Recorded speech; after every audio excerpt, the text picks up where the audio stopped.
সৌভাগ্যশালী সৌভাগ্যশালী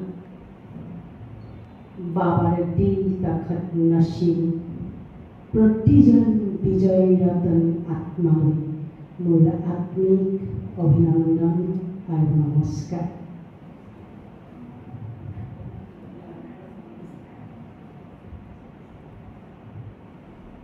ব্ৰহ্মা কুমাৰীজ জ্ঞানত সৰ্বোচ্চতম প্ৰাপ্তি আৰু সৰ্বোচ্চতম সফলতা যিটো শক্তি আমাক আনি দিয়ে সেয়াই হৈছে প্ৰেম আৰু স্নেহ।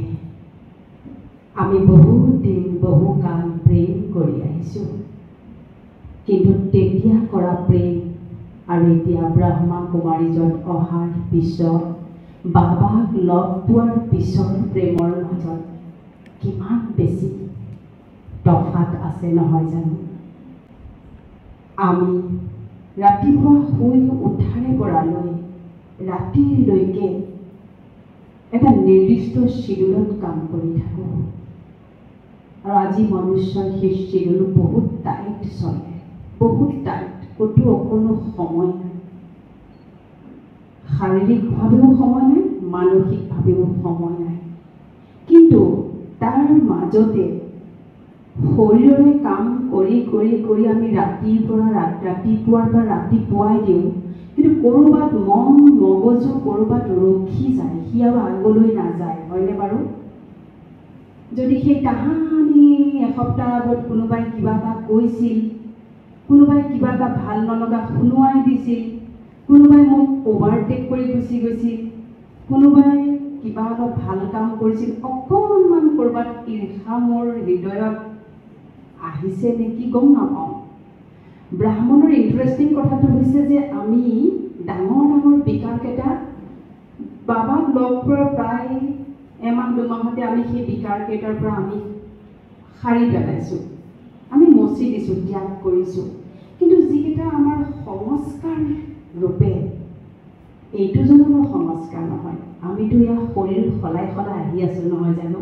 কিন্তু আমিতো সংস্কাৰ লগত লৈ আহিছোঁ, আৰু সেই সংস্কাৰ সূত্ৰে সৰু সৰু বহুত বিকাৰ অকণ অকণ সূক্ষ্ম সূক্ষ্ম ৰূপত ভিতৰত একেবাৰে পয়জনাছ হৈ পেলাই সোমাই থাকে। আৰু সি কেতিয়া জাগ্ৰত হয়? সেইবাবেই বাবাই কৈছে যে তুমি স্বদৰ্শন চক্ৰধাৰী হোৱা। যেতিয়ালৈকে স্বদৰ্শন কৰিব নাজানিম যে মোৰ কিয় বাৰু অমুকটো কথাত অকণমান ইৰিটেশ্যন আহে, কিয় খং উঠে, কিয় মোৰ অকণমান ঈৰ্ষা জাগ্ৰত হয়, হয় একো ডাঙৰ কথা নহয়, মনুষ্যৰ হৃদয়ত হ'ব পাৰে নহয়, হয় আমাৰ হৃদয়ত সৰু সৰু সূক্ষ্ম সূক্ষ্ম এইবিলাক ভাৱৰ উদয় হয়। কিন্তু সেই সময়তে আপুনি যদি আপোনাৰ ডক্টৰ নহয়, আপুনি যদি বাবাক সোধে কিয় কিয় हो रहा है मेरा ऐसा वैसा, बाबा के पास जवाब नहीं है। বাবাই কৈছে জবাব তোমাৰ হাতত আছে। আমি সেই পদমা পদম সৌভাগ্যশালী আত্মা, সেই সৌভাগ্যশালী দেৱ দেৱতা, যাৰ দ্বাৰা সত্যযুগ নিৰ্মাণ কৰাৰ বাবাই এজেণ্ডা প্লেন বনাইছে। আছেনে আমাতকৈ সৌভাগ্যশালী পৃথিৱীত আৰু কোনোবা? নাই নহয়, কোনোৱেই নাই। গতিকে 3 মাহ আমি আজিৰে পৰা 3 মাহ এটা প্ৰেক্টিছ কৰিম। ডেফিনেটলি আপোনালোকে খুব সুন্দৰ সুন্দৰ প্ৰেক্টিছ কৰিছে, ৰাতিপুৱা 6 মান লৈছে, সংকল্প লৈছে, বহুত সুন্দৰভাৱে শ্ৰীমত পালন কৰিছে। ৰাতিপুৱা অমৃত বেগম মুৰুলিৰ পৰা আৰম্ভ কৰি ট্ৰেফিক কণ্ট্ৰল, নমাশান, ৰাতি পোটামেল লিখা সকলো ক্লিয়াৰ কৰিছে। কিন্তু ক'ৰবাত নহয় ক'ৰবাত আমাৰ অকণ দুখ, অকণ ক'ৰবাত কিবা আছে, অপ্ৰাপ্তি আছে নহয়? গতিকে সেইকণ নোহোৱা কৰিবৰ কাৰণে আহক 3 মাহ আমি কেৱল তপস্যা কৰোঁ, কেৱল তপস্যা। আৰু এই তপস্যাৰ গহ্বৰত, এই তপস্যাৰ জ্বালামুখীত, বাবাৰ জ্বালামুখীত আমি যেতিয়া নিজকে দহন কৰিম, লাহে লাহে ভিতৰৰ সেই সূক্ষ্ম সূক্ষ্ম পয়জনাত যিবিলাক জৰ্মছ সোমাইছে, ভাইৰাছ সোমাই আছে, সিও লাহে লাহে নোহোৱা হৈ আহিব। তাৰ বাবে কিন্তু 3 মাহ কেৱল এক বাবা দুজা নাগৈ, এক বাবা আৰু দ্বিতীয় মোৰ জীৱনত কোনোৱেই নাই, এইটো কিন্তু আমি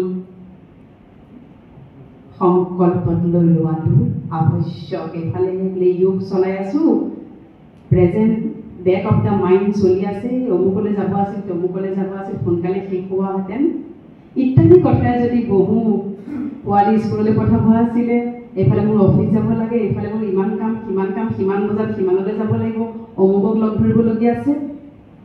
আপোনালোকৰ যিখন ৰুটিন সেইখনক শ্বৰ্ট কৰি পেলাওক, একেবাৰে শ্বৰ্ট কৰক। মই নিজে এগৰাকী চাকৰিয়াল, গৃহিণী, দুটা সন্তানৰ মাতৃ, ঘৰ সংসাৰ, মোৰ যে কি দায়িত্ব নাই, কিন্তু যিকণ সময় মই মোৰ কাৰণে ৰাখোঁ, কেৱল মই হৈ নাথাকোঁ, এক বাবাৰ মই বুকুৰ মাজত সোমাই থাকোঁ আৰু মই পৃথিৱী দেখি নাপাওঁ, বাবাৰ মই চকুৰে পৃথিৱী চাবলৈ আৰম্ভ কৰোঁ। সেইটো হৈছে তপস্যা। সেই তপস্যাত সোমাব লাগিব। বহুত প্ৰাপ্তি আছে। আমি কিয় আজি প্ৰাপ্তিৰ হাত ধাৰ হোৱা নাই? বহু ছিনিয়ৰজনে মোলৈ ফোন কৰি কয়, বেহেন মই 20 বছৰৰ পৰা জ্ঞানত আছোঁ, মোৰ তপস্যা নালাগে, মোৰ প্ৰাপ্তি নাই। কিয় নহয়? সেই সৰ্বশক্তিমান আমাৰ শান্তিৰ প্ৰেমৰ সাগৰৰ লগত আমি বিলীন হ'ব পৰা নাই। ক'ৰবাত ট্ৰেফিক জাম আছে, ক'ৰবাত ট্ৰেফিক জাম কোনবিলাক জানেনে? এই অমুহি বমুহি ওচৰ চুবুৰীয়া বন্ধু বান্ধৱ লগ ভাগ, এই মনুষ্যৰূপী ট্ৰেফিক জামে আমাৰ গোটেই সৰ্বনাশৰ মূল। সেইবাবেতো ব্ৰহ্মকুমাৰীজৰ প্ৰথম শাৰীটো কি? মই আত্মা, মই অজৰমৰ অবিনাশী। গতিকে 3 মাহ শুই উঠিয়ে, 3 মাহ শুই উঠিয়ে বোলে মুখ ধুওঁ, বাবাৰ চবই ন, শুই উঠিয়ে মই আত্মা, মই আত্মা, মই আত্মা। আৰু তাৰপিছত গোটেই সন্তান সন্ততি ঘৰৰ মানুহ সকলো আত্মা আত্মা আত্মা।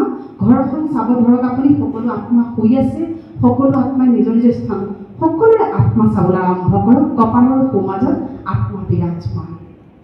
3 দিনৰ পিছত আপুনি শুই উঠাৰ লগে লগে সেই আত্মিক যিখন যে আপুনি ভিজুৱেলাইজ কৰিছিল, চকুৰ আগত প্ৰকট হৈ যাব। আজি বাবাই অব্যক্ত সংকেতত কৈছিল যে সৰু সৰু কথাত বিভ্ৰান্তি নানিবা, সমাধান স্বৰূপ বনা, সমস্যা স্বৰূপ নবনিবা। আমি যদি ব্ৰাহ্মণেই সমস্যা স্বৰূপ বনাওঁ, আমি যদি ব্ৰাহ্মণেই সমস্যা স্বৰূপ, এই পৃথিৱীৰ কোটি কোটি জনতাক আমি কি আশ দিম? কি দিম তেওঁলোকক? আমি কি হৈ আমি কি দিম? নহয় জানো? গতিকে 3 মাহ শুই উঠিয়ে কৰি চাওকচোন, বিৰাট মজেদাৰ। আপোনাৰ 3 দিনৰ পিছত আপুনি শুই উঠাৰ লগে লগে এখন আত্মাৰ নগৰী আপোনাৰ চকুৰ সন্মুখত তীৰ বিৰাবলৈ আৰম্ভ কৰিব। আৰু মই আচৰিত পাইছিলোঁ যেতিয়া সেইখন পৃথিৱী মই শুই উঠিয়ে দেখোঁ, মোৰ এনেকুৱা লাগে মই কি দেখিছোঁ, সঁচানে মিছা? ৰাকেশ ভাইজিক ফোন মাৰোঁ, উষা বেনজিক ফোন মাৰোঁ, তেতিয়া বচ্চি তুম নয়ে হো, বাবা বহুত কুছ সাক্ষাৎকাৰ কৰৱানে ৱালে হে। বাবাই কি কৈছিলে? হিম্মত কা এক কদম, হিম্মত কৰা, মোক কেৱল এটা কদম দিয়া, মই তোমাক 1000টা কদম দিম। কোনে দিব পৃথিৱীত ইমান বেছি গ্যাৰেণ্টি? কোনে দিব? আছেনে কোনোবা এনেকুৱা? লৌকিকত আছেনে ইমান গ্যাৰেণ্টি দিয়া কিবা এনেকুৱা? তো আমি সেই হিম্মতৰে এটা কদম দিওঁতে কিয় বাৰু আমি ক্লিয়াৰ নহয়, আমি পবিত্ৰতাৰে দিব পৰা নাই? আমাৰ ক'ত ট্ৰেফিক জামটো আছে? ৰাতিপুৱা শুই উঠি মই আত্মা, 50% ট্ৰেফিক জাম ক্লিয়াৰ। কিহৰ কাৰণে? কোনোবাই মোক অভাৰটেক কৰি গৈছে, তাকো মই আত্মা দেখিম। কোনোবা মোৰ পিছত আছে, তাকো আত্মা দেখিম। মোৰ সোঁৱে বামে আছে, তাকো আত্মা দেখিম। সকলোকে আত্মা দেখিম। যেতিয়া আত্মা দেখিম, আমাৰ মৌলিক গুণ আৰু কোৱালিটি একেই। আমি সমান, আমি ইকুৱেল। আগত কিয় গৈছে? কাৰণ তেওঁৰ ভিতৰত ট্ৰেফিক নাই, তেওঁৰ ভিতৰত প্ৰব্লেম নাই, তেওঁ পবিত্ৰ হৈ গৈ তেওঁ উৰিছে। সেইকাৰণে ময়ো তেওঁক চাইছে, ময়ো উৰিম। মই এনেকুৱা ধৰণৰ কথা নাপাতোঁ যি মোক ট্ৰেফিক জেম কৰিব পাৰে। গতিকে নিজৰ যিটো শিডিউল টাইট হ'ব লাগিব। কি টাইট? অমুকত যোৱা, তমুক, সেইবোৰ টাইটনেছ নহয়। মই ষ্ট্ৰিক্ট হ'ব লাগিব মোৰ পলিচিত। কোনোবাই কাৰোবাৰ কথা কৈছে, মই ব্ৰাহ্মণ, মই বাবাৰ সন্তান। কাৰোবাৰ কথা শুনাটো সিমানেই পাপ,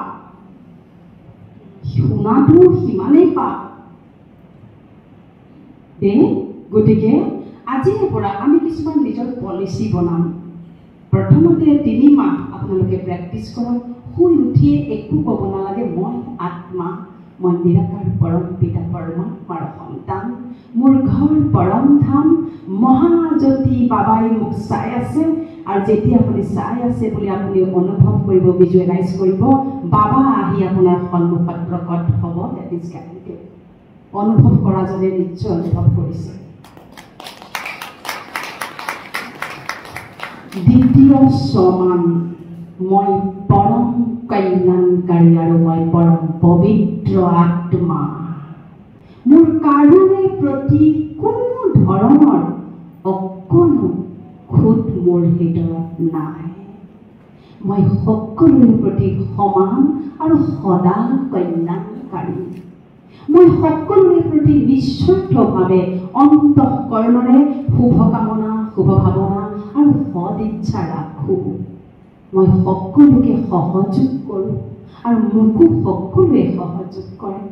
মই কাৰ্মিক একাউণ্ট সূত্ৰে যি মোৰ স্বামী স্ত্ৰী পাইছোঁ, যি সন্তান সন্ততি পাইছোঁ, মই যি ব্ৰাহ্মণ পৰিয়াল পাইছোঁ, সেয়ালৈ মই বহুত সন্তুষ্ট। তাৰ বাবে পৰমাত্মা তোমাক কোটি কোটি ধন্যবাদ।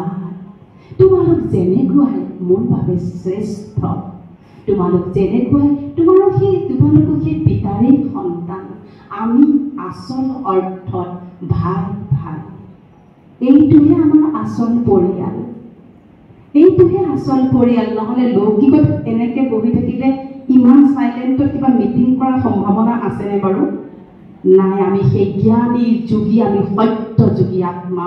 সকলোৱে কওক মনে মনে, মই পৰম শক্তিশালী সত্য যুগ নিৰ্মাণকাৰী মই আত্মা, বাবাৰ বিজয় তখত নসীন আত্মা, মই বাপ সমান আত্মা।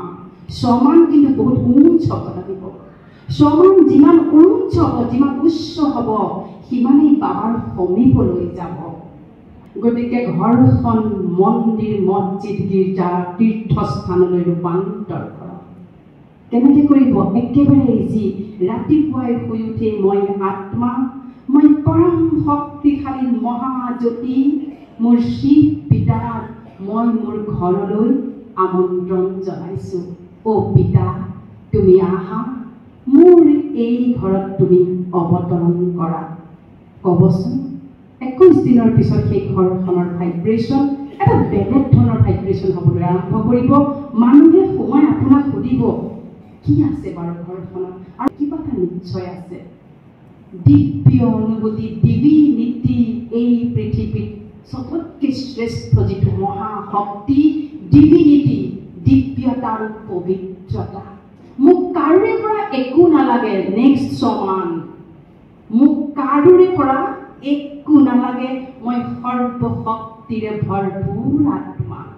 মোক পৰম পিতা পৰমাত্মাই মোক সকলো শক্তিৰে মোক ভৰপূৰ কৰি ৰাখিছে। একচেপ্ট কৰিব লাগিব, মোক ৰাখিছে। যদি কাৰোবাৰ অকণমান কমজুৰি আছে, মোক ৰাখিছে। মই বাবাৰ শ্ৰেষ্ঠ সন্তান। দে ও শান্তি।